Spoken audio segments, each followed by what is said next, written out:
Ay, may bininta sa akin yung kapitbahay ko ng motor. Kasi dalawa na yung motor niya. Ang Honda, ito, Scoopy. O yan.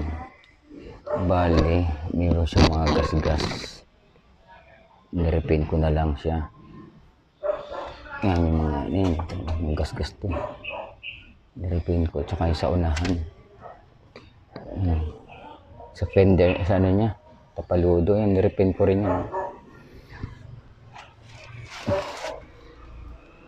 Tapos, ang model nito is Honda 2013 model. Kami yung likod niya. Ito, classic na motor to. Baling tinatakbo pa lang yan. It was 65,722.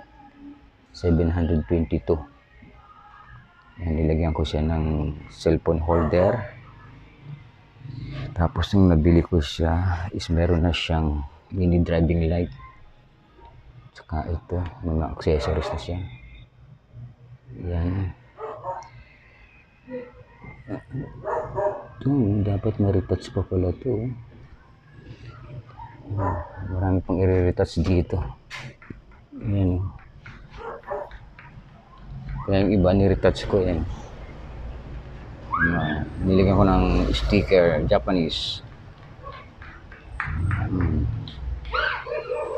Tapos, ito pala gas-gas pa rin ito. Kailangan ito lang. Dapat brown ito.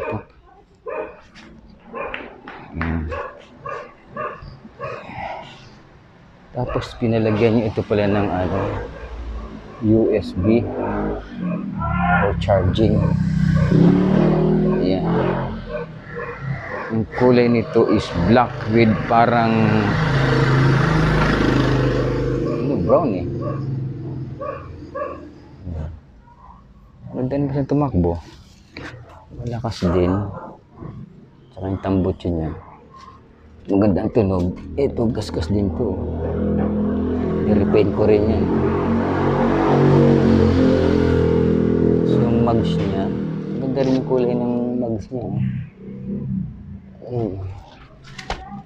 Ito, tahan pa rin po naman ito. I-repaint ko lang ito Okay naman. Problema lang nito, yan. Walang tahiin ito. Meron kasi siyang kaya bininta niya. Meron siyang Honda Giorno. At saka binigay sa kanyang anak niya yung Honda Beat. Kaya ito yung bininta niya sa akin. Siguro 2013 model pa to. Nagustuhan ito ng anak ko. Kanya na lang to. Or bibili ako ng Nabi ko para meron akong sarili. Namili na lang siya kung anong gusto niya. Bala kong bumili ng sarili kong motor. Pang service ba?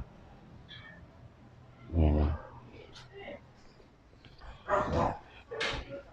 Ayan.